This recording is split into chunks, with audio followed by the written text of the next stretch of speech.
ओम शांति। ओम शांति। आज की तारीख है 17 दिसंबर 2024। साकार महावाक्य। बाबा कहते मीठे बच्चे, तुम बाप के पास आए हो अपना सौभाग्य बनाने। तुम बाप के पास आए हो अपना सौभाग्य बनाने। परम सौभाग्य उन बच्चों का है जिनका ईश्वर सब कुछ स्वीकार करता है। परम सौभाग्य उन बच्चों का है जिनका ईश्वर सब कुछ स्वीकार करता है।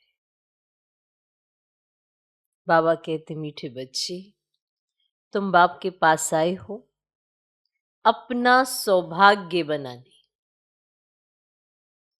परम सौभाग्य उन बच्चों का है जिनका ईश्वर सब कुछ स्वीकार करता है।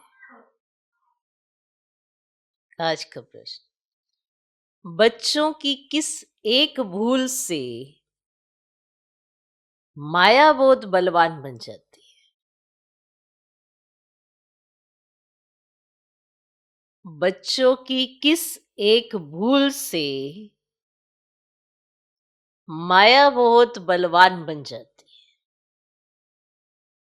उत्तर, बच्चे भोजन के समय बाबा को भूल जाते हैं।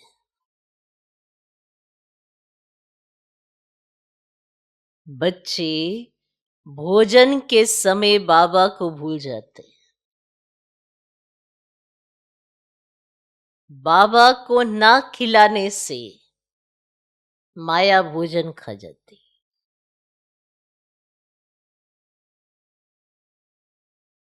बाबा को ना खिलाने से माया भोजन खा जाती है,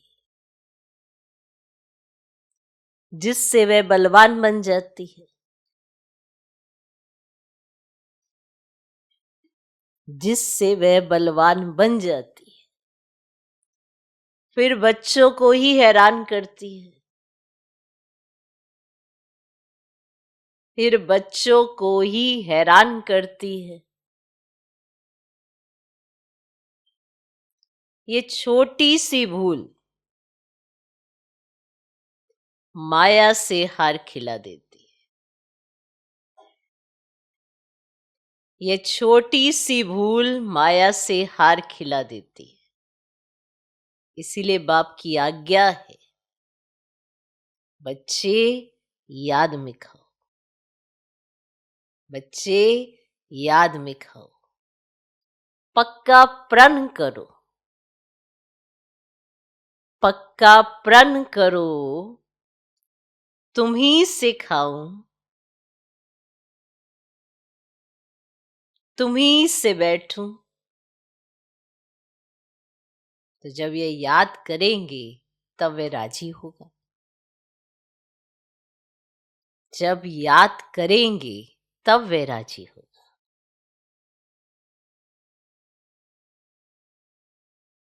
तो बच्चों की किस एक भूल से माया बहुत बलवान बन जाती है? उत्तर, बच्चे भोजन के समय बाबा को भूल जाते हैं। बाबा को ना खिलाने से माया भोजन खा जाती है, जिससे वह बलवान बन जाती है। फिर बच्चों को ही हैरान करती है। ताकत स्वयं ही उसको दी है, फिर वो आपको ही हैरान करती। ये छोटी सी भूल माया से हार खिला देती है। इसीलिए बाप की आज्ञा है, बच्चे याद में खाओ। बच्चे याद में खाओ। पक्का प्रण करो, तुम ही से खाओ। तो जब याद करेंगे तब वे राजी होगा। आज का गीत है, आज नहीं तो कल बिखरेंगे ये बादल। ओम शांति। बच्चे समझते हैं कि हमारे दुर्भाग्य के दिन बदलकर अब सदा के लिए सौभाग्य के दिन आ रहे हैं। नंबरवार पुरुषार्थ अनुसार भाग्य बदलते ही रहते हैं। स्कूल में भी भाग्य बदलते रहते हैं ना, अर्थात ऊंच होते जाते हैं। तुम अच्छी रीति जानते हो, अब ये रात खत्म होने वाली है, अब भाग्य बदल रहा है, ज्ञान की वर्षा होती रहती है।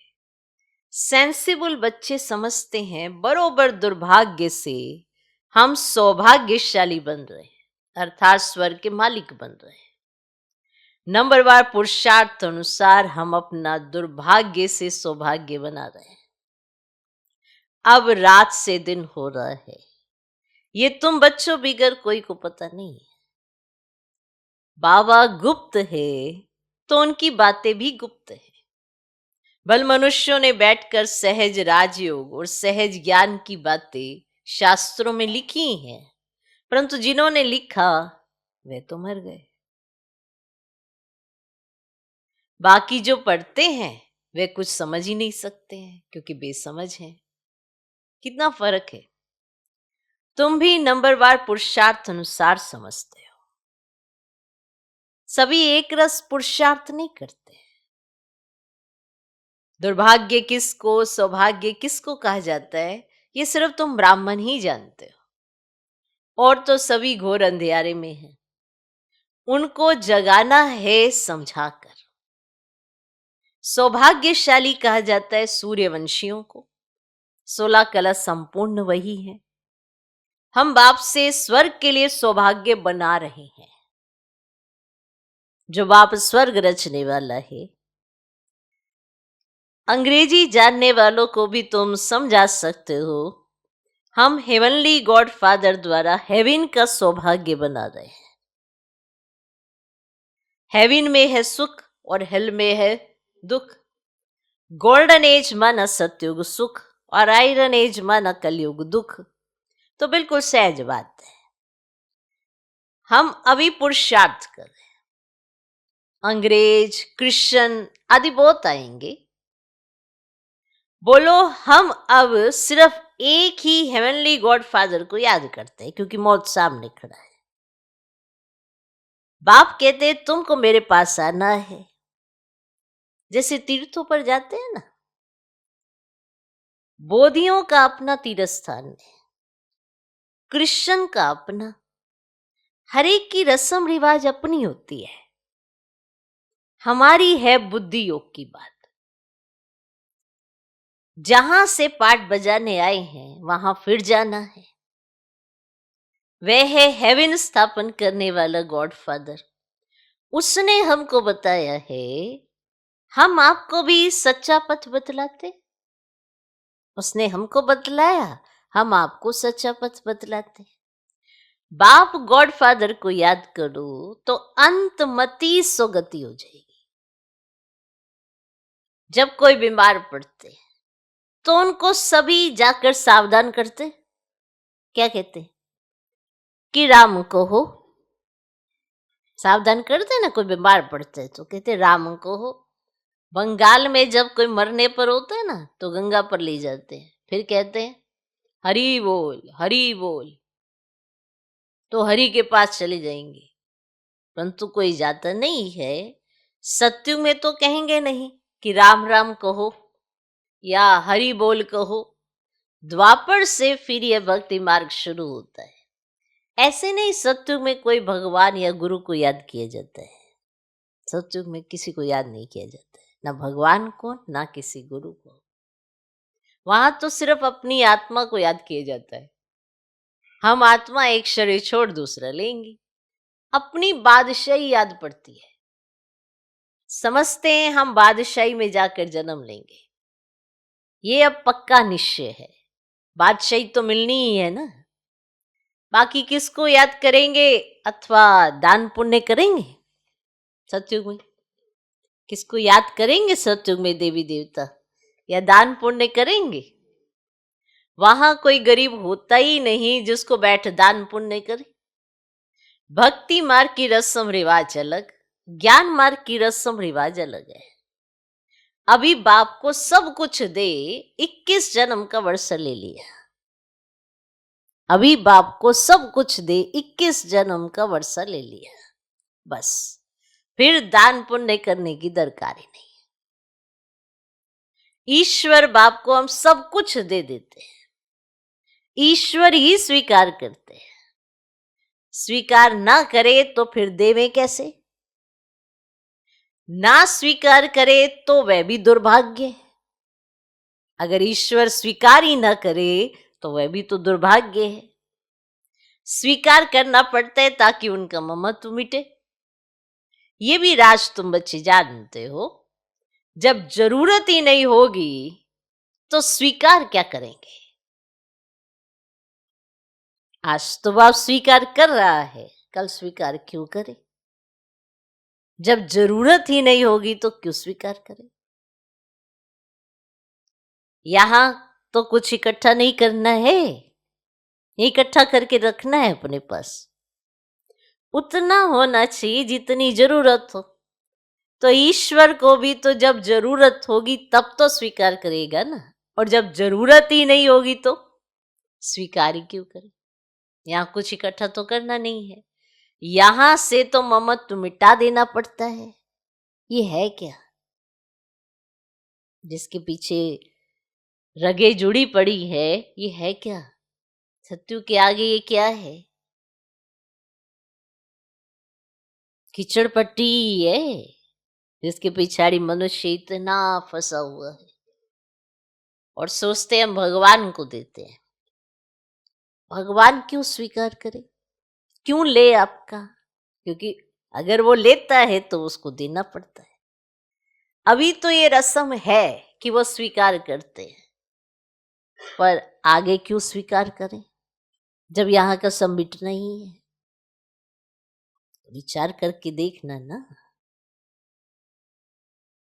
कई कहते हैं ना, भक्ति मार्ग में हमारा ये कार्य करा दोगे तो हम 501 रुपये का भोग चढ़ाएंगे या 56 प्रकार का भोग चढ़ाएंगे। वो क्या तुम्हारे 501 या 56 प्रकार के भोग के ऊपर निर्भर है? वो निर्भर है क्या? फिर भी ऐसा कहते हैं क्योंकि जानते नहीं, पहचानते नहीं, ना ही समझते हैं। अभी तो बाप स्वीकार करते हैं, भावनाएं स्वीकार करते हैं और उसका रिटर्न देते हैं। कल को वो स्वीकार ना करे, क्योंकि करेंगे भी नहीं, क्योंकि उनको जरूरत भी नहीं। ये तो सिर्फ ममत्व मिटाने के लिए स्वीकार करते हैं। बाबा ने समझाया है, बाहर कहाँ जाते हो तो अपने को बहुत हल्का समझो। हम बाप के बच्चे हैं, हम आत्मा रॉकेट से भी तीखी है। ऐसे देही अभिमानी हो, पैदल करेंगे ना तो कभी थकेंगे नहीं, देह का भान नहीं आएगा। जैसे कि ये टांगे चलती ही नहीं, हम उड़ते जा रहे हैं। देही अभिमानी हो तुम कहां भी जाओ। आगे तो मनुष्य तीर्थ आदि पर पैदल ही जाते थे। उस समय मनुष्यों की बुद्धि तम प्रधान नहीं थी, वो श्रद्धा से जाते थे, थकते नहीं थे। बाबा को याद करने से मदद तो मिलेगी ना। भले पत्थर की मूर्ति है, परंतु बाबा उस समय अल्पकाल के लिए मनोकामना पूरी कर देते हैं। उस समय रजो प्रधान याद थी तो उससे भी बल मिलता था, थकावट नहीं होती थी। यात्रा पर जाते थे, थकावट नहीं होती थी, बल मिलता था, रजो प्रधान याद थी। अभी तो बड़े आदमी झट थक जाते हैं, गरीब लोग वो तीर्थों पर जाते हैं, साहूकार लोग बड़े भवके से घोड़े आदि पर जाएंगे, घोड़े पर जाएंगे तो घोड़ा यात्रा कर रहे, घोड़े पर जाएंगे। वह गरीब तो पैदल चले जाएंगे। भावना का भाड़ा जितना गरीबों को मिलता है उतना साहूकारों को नहीं मिलता। इस समय भी तुम जानते हो बाबा गरीब निवाज है, फिर मूंझते क्यों हो? बाबा गरीब निवाज है ना, फिर मूंछते थे। भूल क्यों जाते हो? बाबा कहते हैं तुमको कोई तकलीफ नहीं करनी, सिर्फ एक साजन को याद करना है। तुम सभी सजनिया हो तो साजन को याद करना पड़े। उस साजन को भोग लगाने के बिना खाने में लज्जा नहीं आती।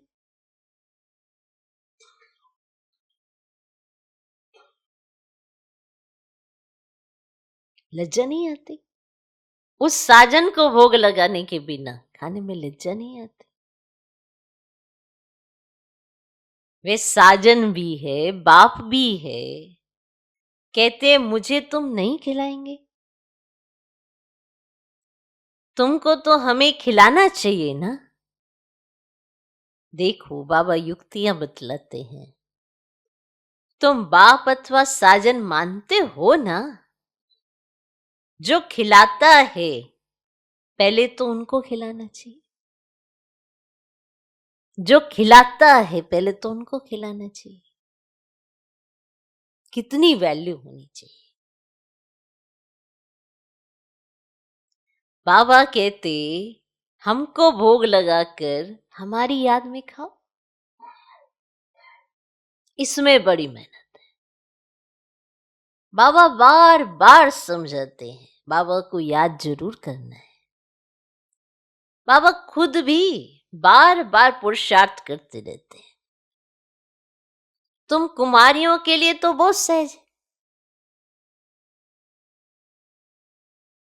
तुम सीढ़ी चढ़ी ही नहीं हो, तुम कहीं संबंधों में फंसी ही नहीं हो जो तुमको वहां से बुद्धि निकालनी पड़े। तो सहज है कि नहीं है तुम कुमारियों के लिए? कन्या की तो साजन के साथ सगाई होती है, तो ऐसे साजन को याद कर भोजन खाना चाहिए। उनको हम याद करते हैं और वे हमारे पास आ जाते हैं। याद करेंगे तो भास ना लेंगे। तो ऐसी ऐसी बातें करनी चाहिए बाबा के साथ। तुम्हारी ये प्रैक्टिस होगी रात को जागने से, अभ्यास पड़ जाएगा तो फिर दिन में भी याद रहेगी। भोजन पर भी याद करना चाहिए। साजन के साथ तुम्हारी सगाई हुई है, तुम ही से खाओ, तुम ही संग बैठो, तुम ही से खेलो, तुम ही संग बात करो। ऐसा जीवन होना चाहिए। ये पक्का प्रण करना है। जब याद करेंगे तभी तो वह खाएंगे ना। उनको तो भासना ही मिलनी है, क्योंकि उनको अपना शरीर तो नहीं है। कुमारियों के लिए तो बहुत सहज है। इनको जास्ती फैसिलिटीज है, सहूलियत है। ये अपनी बुद्धि उस साजन के साथ लगा सकती है। शिव बाबा हमारा सलोना साजन कितना मीठा है। आधा कल्प हमने आपको याद किया है, अभी आप आकर मिले हो। हम जो खाते हैं आप भी खाओ। ऐसे नहीं एक बार याद किया बस, फिर तुम खुद खाते जाओ। उनको खिलाना भूल जाओ। उनको भूलने से उनको मिलेगा नहीं। चीजें तो बहुत खाते हो। चीजें तो बहुत खाते हो।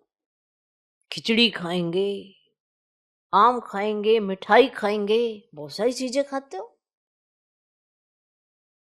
ऐसे थोड़ी शुरू में याद किया खल्लास, फिर और चीजें वे सब कैसे खाएंगे? बताओ बताओ। आपने शुरू में याद कर लिया, बस लो जी, ऊपर से साकाश आ गई, ऊपर से दृष्टि पड़ गई, बस हो गए, खाई जाओ खाई जाओ। फिर और चीजें आती जाए वो तो पूछ ही नहीं, और फिर कैसे खाएंगे? साजन नहीं खाएंगे तो माया बीच में खा जाएगी, उनको खाने नहीं देगी। हम देखते हैं माया खा जाती है तो वह बलवान बन जाती है और तुमको हराती रहती है। तुम ही उसे खिला रहे हो, पिला रहे हो, तुम ही उसे ताकत दे रहे हो और फिर तुम ही को हरा देती है। बाबा युक्तियां सब बतलाते हैं। बाबा को याद करो तो बाप अथवा साजन बहुत राजी होगा। कहते हो बाबा तुम ही से बैठूं, तुम ही से खाऊं, हम आपको याद कर खाते हैं। ज्ञान से जानते हैं आप तो भासना ही लेंगे, अब यह तो लोन का शरीर है। याद करने से वे आते हैं, सारा मदार तुम्हारी याद पर है। याद करने से वे आते हैं, सारा मदार तुम्हारी याद पर है। इसको योग कहा जाता है। योग में मेहनत है। सन्यासी उदासी ऐसे कभी नहीं कहेंगे। तुमको अगर पुरुषार्थ करना है तो बाबा की श्रीमत को नोट करो। जो बाबा ने ये कहा ना कि ऐसा करो तो ऐसा करो, पूरा पुरुषार्थ करो। बाबा अपना अनुभव बतलाते हैं, कहते हैं जैसे कर्म मैं करता हूं तुम भी करो, वही कर्म मैं तुमको सिखलाता हूं। बाबा को तो कर्म नहीं करना है, माने शिव बाबा को थोड़े कर्म करना है। सतयुग में कर्म कूटते नहीं। बाबा बहुत सहज बातें बतलाते हैं। तुम ही से बैठूं, तुम ही से सुनूं, तुम ही से खाऊं, ये तुम्हारा ही गायन है। साजन के रूप में व बाप के रूप में याद करो। गाया हुआ है ना, विचार सागर मंथन कर ज्ञान की पॉइंट्स निकालते हैं। इस प्रैक्टिस से विक्रम भी विनाश होंगे, तंदुरुस्त भी बनेंगे। कहीं बीमारी रहते हैं ना, तो अगर ऐसी प्रैक्टिस करेंगे तो तंदुरुस्त भी बनेंगे और विक्रम भी विनाश होंगे। जो पुरुषार्थ करेंगे उनको फायदा होगा, जो नहीं करेंगे उनको नुकसान होगा। सारी दुनिया तो स्वर्ग का मालिक नहीं बनती है, तो ये भी हिसाब किताब है। जो करेगा सो ही पाएगा ना, जो नहीं करेगा तो फिर कहां से पालेगा, उसका नुकसान होगा। ये तो सारा हिसाब किताब है। बाबा बहुत अच्छी रीति समझाते हैं। गीत तो सुना, बरोबर हम यात्रा पर चल रहे हैं। अब यात्रा पर भोजन आदि तो खाना ही पड़ता है। सजनी साजन के साथ, बच्चा बाप के साथ खाएंगे। यहां भी ऐसे है। तुम्हारी साजन के साथ जितनी लगन होगी उतना खुशी का पारा चढ़ेगा। निश्चय बुद्धि विजयंती होती जाएंगी। योग माना दौड़ी, ये बुद्धि योग की दौड़ी है। हम स्टूडेंट हैं, टीचर हमको दौड़ना सिखलाते हैं। बाप कहते ऐसे ही नहीं समझो कि दिन में सिर्फ कर्म ही करना है। कछुए मिसल कर्म कर फिर याद में बैठ जाओ। भ्रमरी सारा दिन भू भू करती है, फिर कोई उड़ जाते, कोई मर जाते। वह तो एक दृष्टांत है। यहां तुम भू भू कर आप समान बनाते हो, उसमें कोई का तो बहुत लव रहता है, कोई सड़ जाते हैं, कोई अधूरे रह जाते हैं, भागंती हो जाते हैं, फिर जाकर कीड़ा बनते हैं। ऐसे भी बहुत है, बनते हैं बाबा के, पर धीरे धीरे फिर कोई ऐसे पूरे बनते हैं, कोई सड़ जाते, कोई अधूरे रह जाते और कोई भागंती होकर फिर वापिस से कीड़ा बन जाते। तो ये भू भू करना बहुत सहज है। मनुष्य से देवता की ये करत न लागी बार। तो अभी हम योग लगा रहे हैं, देवता बनने का पुरुषार्थ कर रहे हैं। यही ज्ञान गीता में था। और वह मनुष्य से देवता बनाकर गए थे, और सतयुग में तो सब देवता ही थे, तो जरूर उनको संगम युग पर ही आकर देवता बनाया होगा। और वहां तो देवता बनने का योग नहीं सिखलाएंगे, वो सतयुग में थोड़ा योग सिखलाएंगे कि देवता बनना है तुमने। और सतयुग आदि में देवी देवता धर्म था और कलयुग अंत में है आसुरी धर्म। तो ये बात तो सिर्फ गीता में ही लिखी हुई है कि मनुष्य को देवता बनाने में देरी नहीं लगती है, क्योंकि एम ऑब्जेक्ट बता देते हैं। बनना चाहो तो बनो, नहीं बनना चाहते तो नहीं बनेंगे। वहां सारी दुनिया में एक धर्म होगा। दुनिया तो सारी होगी ना, ऐसे नहीं कि चीन यूरोप नहीं होंगे, होंगे। ऐसे नहीं चीन नहीं होगा, यूरोप नहीं होगा, होंगे, परंतु वहां मनुष्य नहीं होंगे। मनुष्य भारत में ही होंगे। बाकी ऐसे नहीं कि चीन नहीं है, यूरोप नहीं है, होंगे, पर वहां मनुष्य नहीं होंगे। सिर्फ देवता धर्म वाले होंगे और धर्म वाले होते ही नहीं है। क्लियर? संख्या इसलिए कम होती है तो वो सब भारत में होंगे, चीन में नहीं होंगे, यूरोप में नहीं होंगे। ऐसे नहीं कि वो स्थान नहीं है, स्थान होगा, पर मनुष्य नहीं होंगे और धर्म वाले होते ही नहीं। अभी है कलयुग, हम भगवान द्वारा मनुष्य से देवता बन रहे हैं। बाप कहते हैं तुम 21 जन्म सदा सुखी बनेंगे, इसमें तकलीफ की तो कोई बात ही नहीं है। भक्ति मार्ग में भगवान के पास जाने के लिए कितनी मेहनत की है। कहते पार निर्वाण गया, ऐसे कभी नहीं कहेंगे कि भगवान के पास गया, कहेंगे स्वर्ग गया। एक के जाने से तो स्वर्ग नहीं बनेगा, एक चला गया स्वर्ग में तो स्वर्ग क्या बनेगा? एक वहां घूमता रहे यूं ही, एक के जाने से तो स्वर्ग नहीं बनेगा।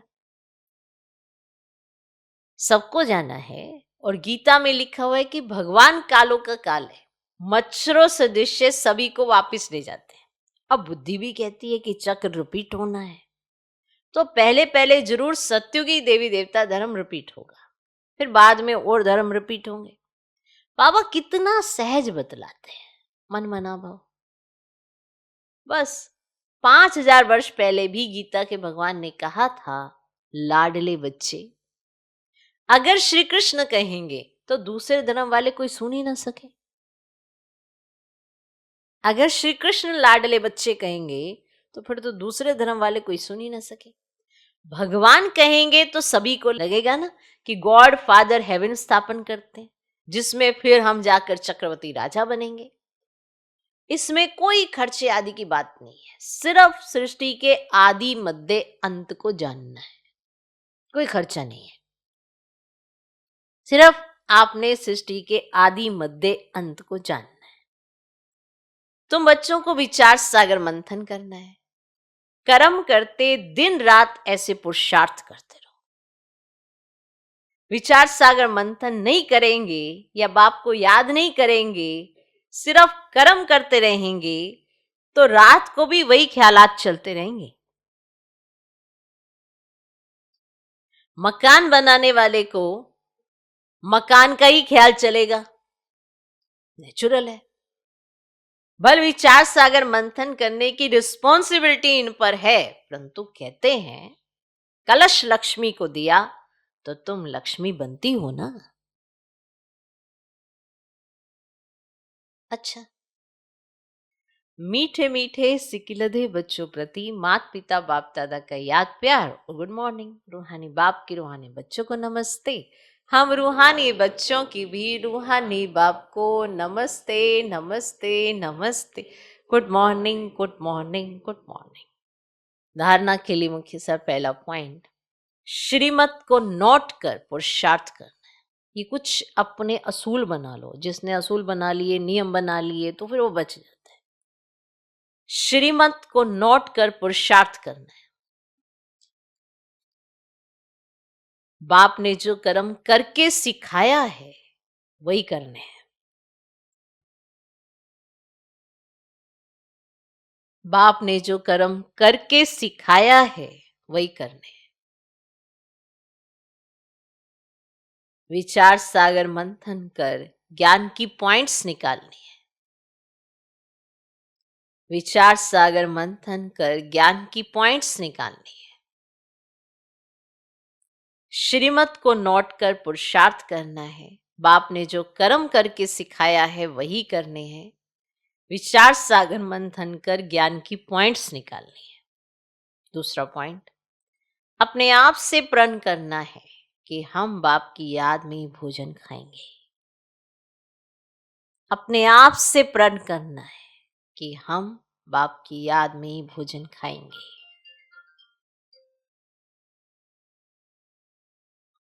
तुम्ही से बैठूं, तुम्ही से खाऊं,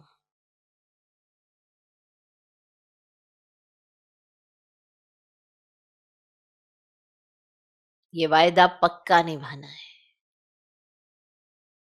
ये वायदा पक्का निभाना है।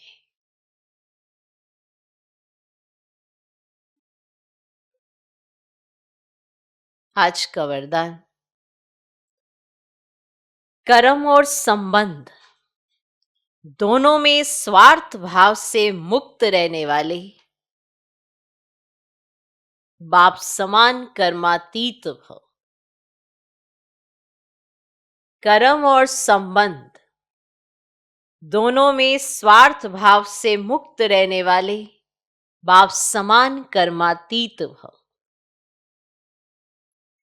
आप बच्चों की सेवा है सबको मुक्त बनाने की, तो औरों को मुक्त बनाते स्वयं को बंधन में बांध नहीं देना। औरों को मुक्त बनाते स्वयं को बंधन में बांध नहीं देना। जब हद के मेरे मेरे से मुक्त होंगे तब अव्यक्त स्थिति का अनुभव कर सकेंगे। जो बच्चे लौकिक और अलौकिक, कर्म और संबंध दोनों में स्वार्थ भाव से मुक्त हैं, वही बाप समान कर्माती स्थिति का अनुभव कर सकते हैं। तो चेक करो, कहां तक कर्मों के बंधन से न्यारे बने हैं? व्यर्थ स्वभाव संस्कार के वश होने से मुक्त कहां तक? चेक करो कि कहां तक कर्मों के बंधन से न्यारे बने हैं। व्यर्थ स्वभाव संस्कार के वश होने से मुक्त। चेक करो। आज का स्लोगन, जो सरल चित्त और सहज स्वभाव वाले हैं, जो सरल चित्त और सहज स्वभाव वाले हैं, वही सहज योगी भोलानाथ के प्रिय हैं। सरल चित्त, जिसका चित्त बड़ा सरल हो, उसके चित्त में कोई भी लेप छिप ना हो। ऐसे नहीं कि चित्त में कुछ, मन में कुछ और चेहरे पे कुछ। सरल चित्त पर सहज स्वभाव वाले।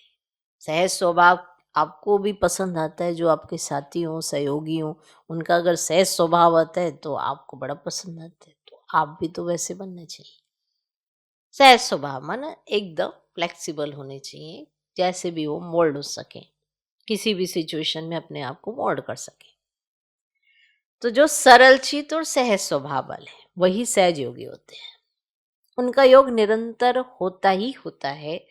उन्हें हर बात में याद रहता है कि बाबा ने क्या कहा है, और जिस आत्मा को ये याद रहता है कि बाबा ने क्या कहा है, तो वो अपने जीवन में वो सारी बातें एडॉप्ट करता जाता है कि भगवान मुझे क्या कहते हैं, तो वो श्रीमत को याद रखता है। और ऐसे बच्चे ही भोलेनाथ को बहुत प्रिय है। हमें बनना इस समय भोलेनाथ का प्रिय है, और चलाकियां सीखेंगे तो भोलेनाथ का प्रिय कैसे बनेंगे? कई कहते हैं अरे आपको चलाकी नहीं आती, तो ना आए, क्योंकि भोलेनाथ को भी चलाकी नहीं आती। तो बनो वैसे जैसे बाबा बनाना चाहता है। दुनिया के हिसाब से बनना चाहोगे तो चलाकियां तो सीख जाओगे, लेकिन बाबा के प्यारे नहीं बन पाओगे। इसीलिए कहा जाता है कि सरल चित्त होना चाहिए और सहज स्वभाव वाले होना चाहिए। ऐसी आत्माएं निरंतर योगी होती है, सहज योग लगा रहता है, और वो भोलेनाथ के प्रिय होते हैं। ओम शांति।